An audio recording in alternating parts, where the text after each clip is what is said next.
예수님께서 십자가에 달려 죽으신 날은 안식일 바로 전날이었습니다. 우리가 사용하는 지금의 달력으로는 토요일이 안식일이기 때문에 예수님께서 돌아가신 날은 금요일이었습니다. 금요일 오전 9시경에 십자가에 달리셨고 오후 3시경에 숨을 거두셨습니다. 마가복음 15장 42절부터 47절까지 말씀을 보면 아리마대 사람 요셉이라는 사람이 예수님의 시신을 거두어 장사 지냈다라고 합니다. 이 사람에 대해서는 존경받는 공회원이요 하나님의 나라를 기다리는 자라고 설명하는데, 이때의 공회원은 산헤드린 공회원을 말합니다. 예수님을 시기하여 죽이고자 했고 마침내 십자가에 매달았던 사람들이 바로 산헤드린 공회원들이었습니다. 그런데 그 중에서도 남몰래 예수님을 그리스도로 인정했던 사람이 있었던 것입니다. 아리마대 사람 요셉은 예수님의 시신을 세마포로 싼 후에 바위 속에 판 무덤에 넣었습니다. 그리고 돌을 굴려 무덤 문을 막습니다. 이스라엘의 지형적 특징 중 하나가 동굴이 많다는 것인데, 당시 유대인들은 그 동굴을 무덤으로 사용하였습니다. 자연적으로 형성된 동굴뿐 아니라 직접 바위 속을 파서 동굴을 만들기도 했는데, 예수님의 시신도 그와 같이 마련된 동굴에 안치되었습니다. 예수님께서 십자가에서 숨을 거두신 시간이 오후 3시였기 때문에 예수님의 시신을 거두어 장사 지내기까지는 매우 시간이 촉박했을 것입니다. 왜냐하면 유대인들은 해가 지는 그 시점부터 새로운 날이 시작되는 것으로 계산하기 때문에 금요일 해 지는 시간부터 안식일이 시작되기 때문입니다. 분명 아리마대 사람 요셉은 안식일이 시작되기 전에 예수님을 장사 지내는 일을 마무리하기 위해 급히 서둘렀을 것입니다. 그런데 15장 마지막 절이죠. 47절에서는 아리마대 사람 요셉이 예수님의 시신을 거두어 가서 장사 지내는 그 모든 상황을 지켜본 여인들이 있었다라고 증거합니다. 바로 막달라 마리아와 요새의 어머니 마리아가 예수님의 무덤 위치를 확인한 것입니다. 이들이 예수님의 시신이 장사되는 곳을 확인하기 위해 끝까지 따라가서 지켜본 데에는 이유가 있었습니다. 시신이 빠르게 부패되어서 썩지 않도록 그 시간을 조금이나마 늘리기 위해서 향품을 미리 발라야 하는데, 시간이 촉박하여 예수님의 시신에 향품을 바르지 못했기 때문입니다. 이 여인들은 나중에라도 다시 와서 예수님의 시신에 향품을 바르고자 했습니다. 그래서 아리마대 사람 요셉이 어디에 예수님의 시신을 안치하는가를 끝까지 확인한 것입니다. 아마 이 여인들의 하고 싶은 대로 그냥 할 수 있도록 허락을 해주었다면 아마 당장 그 다음 날이 밝는 대로 다시 가서 그 예수님의 무덤을 보고 싶었을 것입니다. 그러나 바로 그 다음 날은 안식일이었기 때문에 그렇게 할 수가 없었습니다. 어쩔 수 없이 이들은 안식일을 보내고 바로 그 다음 날 아침이 밝아올 때까지 기다려야 했지요. 16장 2절을 보면 안식 후 첫날 매우 일찍이 해 돋을 때에 여인들이 무덤으로 갔다라고 합니다. 안식일 규정상으로는 토요일 저녁 해가 진 이후에 이제 또 새로운 날이 시작되어서 안식일이 종료되기 때문에 안식일 그 토요일 저녁에 해가 진 이후에는 집 밖을 나설 수 있었겠지만 사실 이미 어두워져서 캄캄해진 상황에서 그 여인들이 할 수 있는 일은 아무것도 없었습니다. 그래서 그들은 날이 조금이라도 밝아지기를 기다렸고 해 돋는 시간이 되자 그 길로 예수님의 무덤을 찾아갑니다. 근데 1절을 보면 막달라 마리아와 야고보의 어머니 마리아 그리고 살로메라는 여인들이 예수님의 무덤을 찾아갔다라고 합니다. 한 가지 재밌는 점은 예수님의 무덤을 찾아간 여인들의 이름이 각 복음서마다 다 다르게 기록되어 있다는 점입니다. 마태복음에서는 막달라 마리아와 다른 마리아가 무덤을 보러 갔다라고 하고요. 요한복음에서는 막달라 마리아 한 사람이 무덤을 보러 간 것처럼 기록되어 있습니다. 반면에 누가복음에서는 예수님의 무덤을 찾은 여인들이 많았다라고 합니다. 막달라 마리아와 요한나, 야고보의 모친 마리아와 그들과 함께한 다른 여자들, 이 많은 여인들이 다 예수님의 무덤을 찾았다라고 기록합니다. 복음서를 보다 보면 이렇게 조금씩 다른 기록들이 신경 쓰이기도 하고 왜 이 사람들이 서로 다른 증언을 하는 것일까 궁금하기도 합니다. 근데 저는 이런 부분을 볼 때마다 각 복음서를 기록한 저자들의 그 개인적인 입장에서 좀 더 중요하다고 생각되는, 좀 더 의미 있다고 생각되는 내용을 선별적으로 기록했다라고 생각합니다. 누가복음의 기록을 보면 상당히 많은 여인들이 예수님의 무덤을 찾아갔지만 마태, 마가, 요한은 그들 중에서, 그 여인들 중에서 중요하다고 생각되는 몇몇 여인들 또는 단 한 사람만의 이름을 기록한 것입니다. 복음서마다 무덤을 찾아간 여인들의 이름을 조금씩 다르게 기록하였지만 그 여인들이 무덤에 도착해서 발견하게 된 상황은 모두 똑같습니다.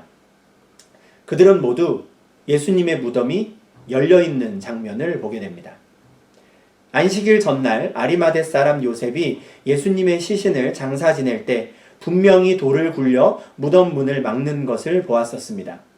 그래서 안식일 다음 날 예수님의 무덤을 찾아가면서도 여인들이 걱정했던 것은 우리가 어떻게 그 돌을 옮길 수 있을까 하는 점이었습니다.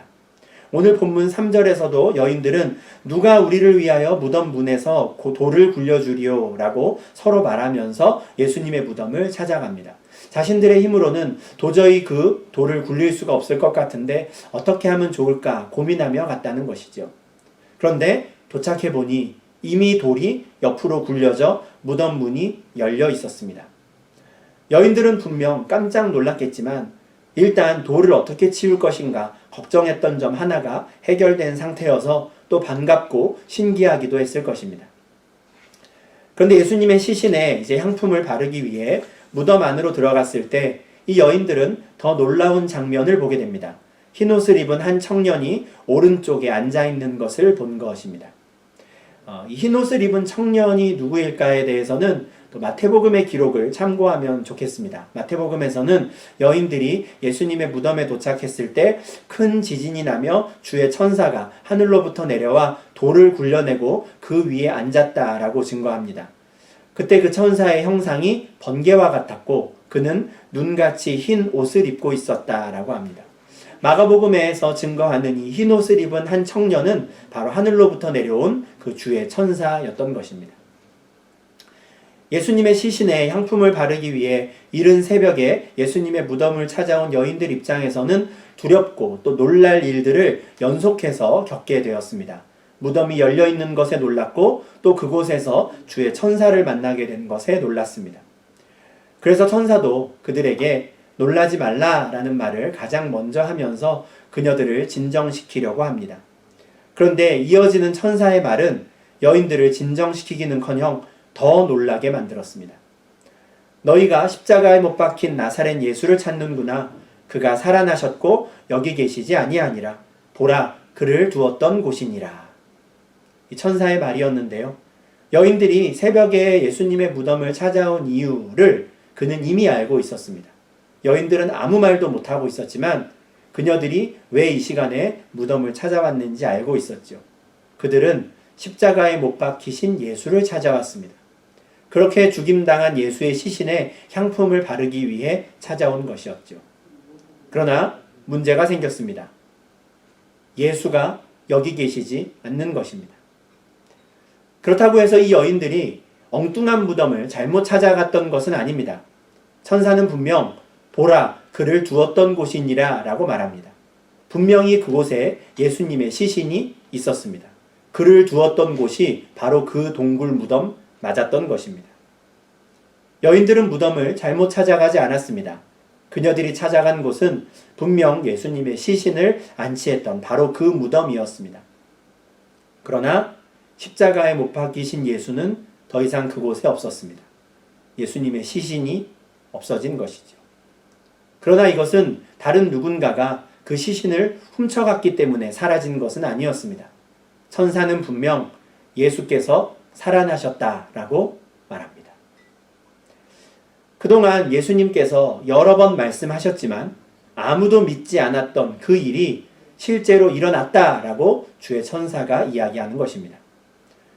이제는 어느 누구도 십자가에 못 박히신 예수, 즉 무덤에 누워있는 예수를 볼 수 없게 되었습니다. 예수님께서 말씀하시던 대로 다시 살아나셨기 때문입니다. 여인들이 아무리 예수님을 보고 싶어 해도 무덤에서는 예수님을 만날 수 없습니다. 무덤은 죽은 자들이나 있는 곳이기 때문입니다. 예수는 다시 살아나셨기에 무덤에 머물러 있을 수 없었습니다. 무덤을 찾아온 여인들의 마음이 어땠으며 기분이 어땠을지 감히 상상도 되질 않습니다. 이 여인들은 조금 전까지만 해도 자신들이 이 아침에 무엇을 하려고 했는지 또 무엇을 하고 싶은지 너무도 분명히 알고 있었습니다. 어서 가서 예수님의 시신에 향품을 바르고자 했습니다. 그런데 그들이 향품을 바르고자 했던 예수님의 시신이 없었습니다. 무덤에서 만난 천사는 예수님이 살아나셨고 여기 계시지 않는다고 하니 이제 무엇을 어떻게 해야 하는지 그 어떤 것도 생각할 수 없는 그런 상황이 되었습니다. 그런데 이어서 주의 천사는 이제 그 여인들이 무엇을 해야 하는지 알려줍니다.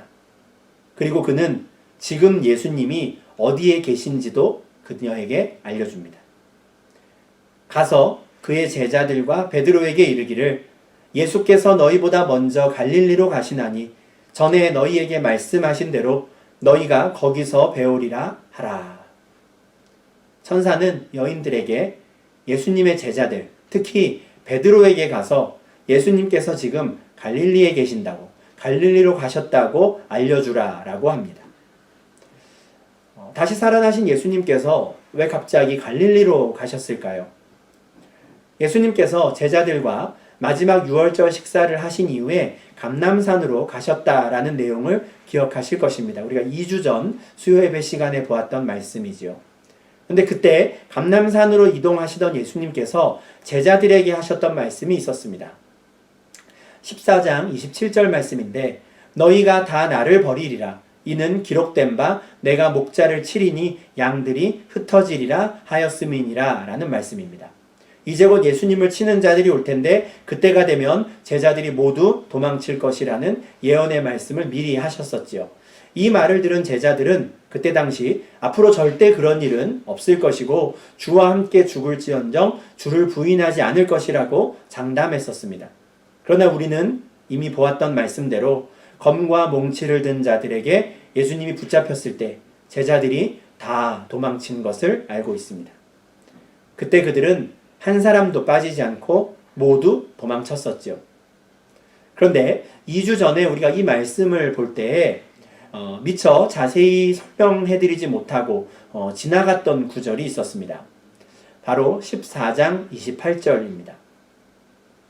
그러나 내가 살아난 후에 너희보다 먼저 갈릴리로 가리라. 예수님께서는 제자들이 모두 자신을 버리고 도망칠 것에 대해 미리 말씀하실 때 그때 이미 그 고난당하시고 죽임당하신 이후에 다시 살아날 것을 말씀하셨고요. 더 나아가 다시 살아난 이후에는 갈릴리로 갈 것이다 라고 말씀하신 적이 있었습니다. 비록 제자들은 예수님을 버리고 도망치겠지만 예수님은 다시 살아나신 후에 갈릴리로 가실 것입니다. 왜 갈릴리로 가시겠습니까? 그곳에서 다시 제자들을 부르시기 위함입니다.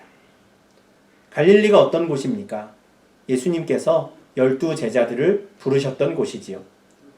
갈릴리 호수에서 물고기를 잡던 베드로와 안드레, 야고보와 요한을 부르셨고 그 세관에서 일하던 레위를 부르셨습니다.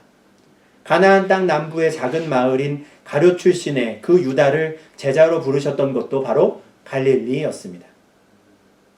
고난당하시고 죽임당하신 후에 다시 살아나시면 예수님께서는 갈릴리로 다시 가실 계획이었습니다. 그곳에서 자신을 버리고 흩어져 도망친 제자들을 다시 부르실 계획이었지요. 제자들보다도 먼저 갈릴리로 가셔서 그들을 기다리실 계획이었습니다. 그러나 제자들이 그때의 예수님의 말씀을 기억하고 있을 리 만무합니다. 그들은 지금 예수님을 버리고 도망친 자기 자신에 대한 그 큰 실망감에 빠져 있었을 것이고요. 또한 예수님의 죽음에 대한 죄책감에 또 사로잡혀 괴롭워하고 있었을 것입니다. 그리고 자신들도 혹시 로마의 군인들에게 종교 지도자들에게 붙잡혀가지 않을까 두려워하고 있었지요. 그래서 주의 천사는 무덤을 찾아온 여인들에게 어서 제자들에게 가서 예수님께서 갈릴리에서 그들을 기다리고 계실 것이라는 그 말을 전하라고 한 것입니다. 하나님께서는 그 안식일 첫날, 안식일 다음날 그 이른 새벽에 예수님의 무덤을 찾아온 그 여인들에게 예수님의 부활의 소식을 제일 처음으로 전할 수 있는 최초의 복음 전파자의 그 사명을, 역할을 맡기신 것입니다. 굉장히 영광스러운 사명이지요. 최초의 복음 전파자가 되는 것입니다. 부활의 소식을 가장 먼저 전할 기회를 그 여인들에게 주신 것이죠. 그렇지만 8절 말씀을 보면 그들이 그 최초의 복음 전파자로서의 사명을 감당할 때까지는 어느 정도의 시간이 필요했던 것 같습니다. 비록 주의 천사는 그들에게 놀라지 말라고 하였지만 예수님이 다시 살아나셔서 갈릴리에 계신다는 그 소식은 그들을 더욱 놀라게 만들었습니다. 그들은 벌벌 떨며 무덤에서 나왔고 결국 모두 도망치고 맙니다. 죽은 자가 다시 살아났다는 그 소식은 그들을 무섭게 만들었고요. 결국 그들은 아무에게 아무 말도 하지 못하게 됩니다. 제자들에게 예수님의 부활의 소식을 전해야 했고 이제 예수님께서는 갈릴리로 가실 것이다 라는 그 귀한 소식을 전해야 했지만 그들은 아무에게 아무 말도 할 수 없었습니다. 부활에 대한 믿음을 선뜻 갖기에는 두려움이 너무 컸던 것입니다. 물론 이들이 끝까지 예수님의 부활을 믿지 못하거나 부활의 소식을 제자들에게 전하지 못한 것은 아닙니다. 이어지는 9절 말씀이나 또 다른 복음서의 내용을 우리가 본다면 그들은 결국 제자들을 찾아가 부활의 소식을 전합니다. 비록 제자들이 이 여인들의 말을 선뜻 믿지 못하지만 그들이 예수님의 부활의 소식을 제일 먼저 전하는 그 영광스러운 자들이 되었다는 사실은 분명합니다. 그나마 다행스러운 일이지요.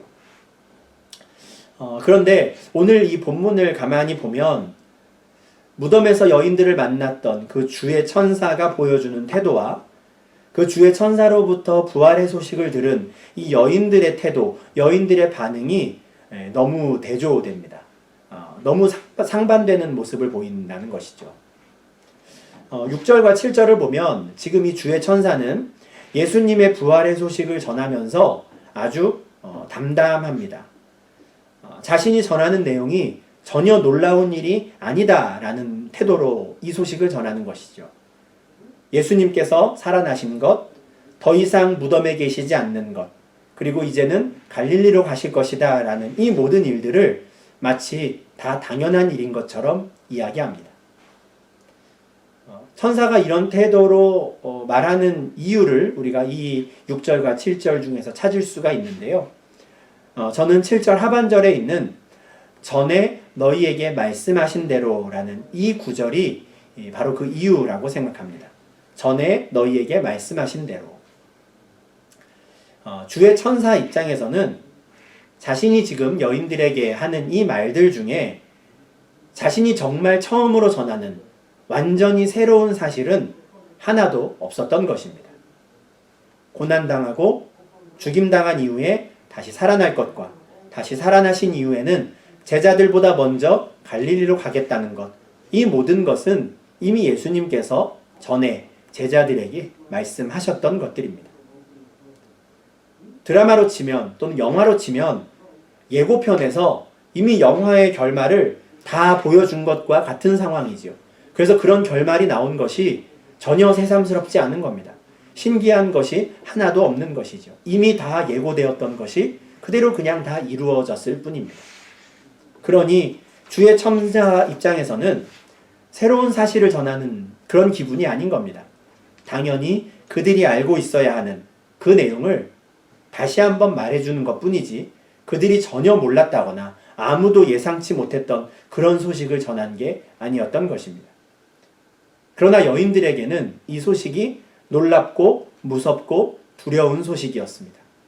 마치 이 모든 일들을 처음 듣는 것처럼 누군가가 죽고 부활할 것이며 그분이 갈릴리로 가실 것이다라는 이 모든 이야기를 처음 듣는 사람처럼 놀라고 두려워하였습니다.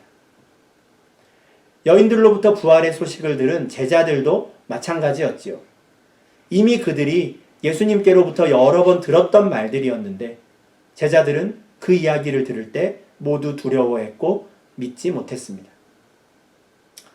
물론 죽은 사람이 다시 살아났다라는 말을 들었을 때 그 말을 처음부터 진심으로 믿을 수 있는 사람이 얼마나 될까라는 걸 생각해 보면 여인들이나 제자들의 반응을 마냥 탓할 수는 없을 것 같기도 합니다. 우리도 별반 다르지 않을 것이기 때문입니다. 그러나 주의 천사가 전에 너희에게 말씀하신 대로라는 이 말을 덧붙인 것을 생각한다면 여인들이나 또 제자들의 반응이 무척 아쉬운 것이 사실입니다. 여인들로부터 예수님의 부활에 대한 소식을 듣기 전에 제자들은 이미 예수님께로부터 3번이나 고난과 죽음, 부활에 대해 들었습니다. 불과 4일 전에 제자들은 예수님께로부터 내가 다시 살아난 후에는 갈릴리로 가겠다라는 말씀을 들었습니다. 오래전이 아니라 불과 4일 전입니다. 그러니 여인들로부터 들은 이 모든 이야기들은 그들이 처음 들은 게 아니었지요. 예수님께서는 분명히 전에 그들에게 말씀하신 대로, 이미 말씀하신 그대로 죽으시고 부활하시고 이제 갈릴리로 가셨는데 제자들이 그 말씀을, 그 약속을 잊어버렸던 것입니다. 그 약속을 잊어버리니 예수님께서 하신 그 일들을 당연하게 받아들이지 못하고 오히려 두려워하며 놀라며 믿지 못한 것입니다. 주의 천사로부터, 여인들로부터 예수님의 부활의 소식을 들은 그 순간에라도 예수님께서 전에 하셨던 말씀을 기억하고 갈릴리로 달려갈 수 있었다면 참 좋았을 것 같습니다. 더 일찍 예수님의 말씀을 기억해서 예수님의 죽음을 목격한 직후에 갈릴리로 달려가서 이제 곧 부활하신 예수님을 기다리고 있었다면 더 좋았을 것입니다. 그러나 제자들은 그렇게 하지 못했습니다. 예수님께서 전에 하셨던 모든 말씀들을 다 잊고 있었기 때문입니다. 지난 4개월간 우리가 수요 예배 시간에 마가복음 말씀을 묵상했습니다. 오늘로써 이 마가복음 말씀을 이 수요 예배 시간에 나누는 것을 마무리하면서 전에 너희에게 말씀하신 대로라는 이 구절을 좀 결론처럼 기억하실 수 있으면 좋겠습니다. 전에 우리에게 말씀하신 것을 잊어버리면 우리도 여인들과 같이, 제자들과 같이 믿음 없고 마음이 완악한 패역한 세대와 똑같은 자들이 되기 때문입니다. 전에 말씀하신 대로 예수님께서 이미 하신 그 모든 말씀들을 우리가 기억하고 또 그것을 생각하고 또 그 말씀을 붙잡고 살아갈 수 있도록 그렇게 하루하루 애쓸 수 있으면 참 좋겠습니다. 우리 인생의 모든 결말이나 이 세상의 마지막은 이미 정해져 있습니다. 그런 일들이 일어나면 새삼스러운 게 아닙니다. 이미 예수님께서 다 말씀하신 대로 이루어지는 것입니다. 우리의 인생의 모든 결말, 이 세상의 마지막은 예수님께서 전에 말씀하신 대로 이루어질 것입니다. 우리가 예수님의 제자들이라면 그렇게 이미 우리에게 알려주신 그 마지막을 놀랍게 여길 게 아니라 두려워할 게 아니라 오히려 그 말씀하신 모든 것이 이루어질 것을 믿고 한 걸음 한 걸음 걸어가야 합니다. 주님께서 행하시는 일들을 보며 날마다 두려워하고 날마다 놀라는 게 아니라 역시 전에 말씀하신 대로 오늘 이루어졌구나. 전에 말씀하신 대로 이 세상이 이렇게 흘러가는구나. 이렇게 마지막을 맞이하겠구나 라는 것을 우리는 알아야 하는 것이죠. 그것에 대한 믿음을 가져야 하는 것입니다. 오늘 설교를 준비하면서 어떤 학자가 오늘 본문 말씀에 대해 이렇게 설명한 것을 보았습니다. 믿음은 예수님이 거기 계시는 것을 믿으며 예수님이 거기 계시는 것을 발견하면서 주님이 가신 길을 날마다 걷는 연습이다. 참 멋진 말이라고 생각합니다. 믿음은 예수님이 거기 계신 것을 믿으며 예수님이 거기 계시는 것을 발견하면서 주님이 가신 길을 날마다 걸어가는 연습입니다. 예수님께서는 제자들이 전에 예수님께로부터 들었던 그 말씀을 기억하고 주님께서 갈릴리에 계실 것을 믿고 그곳으로 달려오기를 바라셨습니다. 그래서 천사를 보내어 가장 먼저 전하신 소식이 내가 갈릴리에서 너희를 기다릴 테니 그곳으로 와라 하는 것이었지요. 이와 같은 설명을 보면서 지금 우리가 가야 하는 믿음의 길은 무엇일까 한번 생각해 봤습니다. 예수님은 지금 어디에 계시며 우리가 어디로 오기를 바라실까요? 예수님께서 지금 계신 곳을 찾기 위해서, 우리가 가야 하는 곳이 어디인지를 찾기 위해서 우리의 상상력을 발휘할 필요는 없습니다. 전에 우리에게 말씀하신 것을 기억하면 됩니다. 지금 예수님은 전에 말씀하신 대로 하늘에 오르사 하나님 우편에 앉아 계십니다. 그곳에서 우리를 위한 처소를 마련하고 계시며 그 처소가 마련되는 대로 우리를 데리러 오실 것입니다. 예수님께서 다시 오시는 날은 산자와 죽은 자를 심판하시는 날이 될 것이며 하나님 나라의 백성들이 영원한 하나님 나라로 들어가는 날이 될 것입니다. 우리가 할 일은 그 전에 하신 이 말씀들을 기억하며 지금도 살아계신 예수님께서 하나님 나라에 계심을 믿고 그곳을 향해 나아가는 것입니다. 예수님께서 오신 날을 기다리며 또는 우리가 먼저 이 세상을 떠나 예수님을 만나러 가는 그날을 기다리며 우리는 믿음의 길을 계속 걸어가야 합니다. 말씀하신 대로, 약속하신 대로 그곳에 계실 예수님을 믿고 이 길을 걸어가야 합니다. 히브리서 12장 1절과 2절에는 이런 말씀이 있습니다. 이러므로 우리에게 구름같이 둘러싼 허다한 증인들이 있으니 모든 무거운 것과 얽매이기 쉬운 죄를 벗어버리고 인내로써 우리 앞에 당한 경주를 하며 믿음의 주요 또 온전하게 하시는 이인 예수를 바라보자. 그는 그 앞에 있는 기쁨을 위하여 십자가를 참으사 부끄러움을 개의치 아니하시더니 하나님 보좌 우편에 앉으셨느니라. 아멘.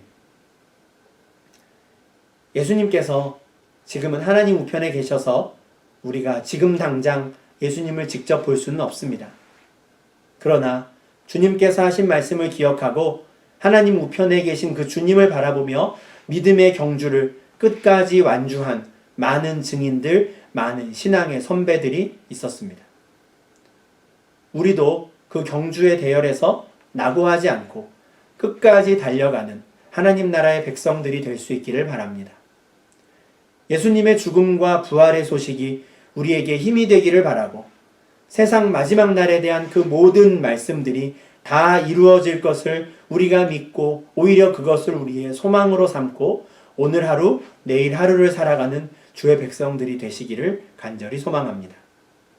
그래서 주님께서 크고 기이한 일들을 오늘도 내일도 우리의 삶 가운데 행하실 때 그 일들이 우리에게 두려운 일로 놀라운 일로 여겨지지 않고 오히려 전에 말씀하신 대로 모든 것이 이루어지고 있음을 믿음 가운데 확인하는 귀한 확증, 증거가 될 수 있도록 그래서 끝까지 우리가 믿음의 주를 바라보고 제자의 길을 걸어갈 수 있도록 하나님께서 그러와 같은 은혜를 우리 가운데 베풀어 주시기를 주님의 이름으로 축원합니다. 두려워하지 않고 전에 말씀하신 모든 것들이 이루어질 것을 우리가 다시 한번 확신하며 믿음 가운데, 소망 가운데 우리에게 주어진 모든 경주를 달려가는 힘찬 발걸음을 내디뎌가는 모든 주의 백성들, 성도님들 되시기를 간절히 소망합니다. 기도하겠습니다. 하나님 아버지 감사합니다. 오늘 말씀을 통하여 우리가 누구를 바라보며 어디를 향하여 달려가야 하는지 다시 깨닫게 하시니 주님 감사를 드립니다. 부활하신 주님께서 전에 말씀하셨던 대로 갈릴리에서 내가 기다릴 테니 제자들을 그리로 오라고 주님 말씀하셨는데 부활하신 주님께서 이제 하나님 우편에 계시며 우리를 그곳으로 인도하신다 약속하셨던 그 말씀들을 기억하게 하시니 주님 감사를 드립니다.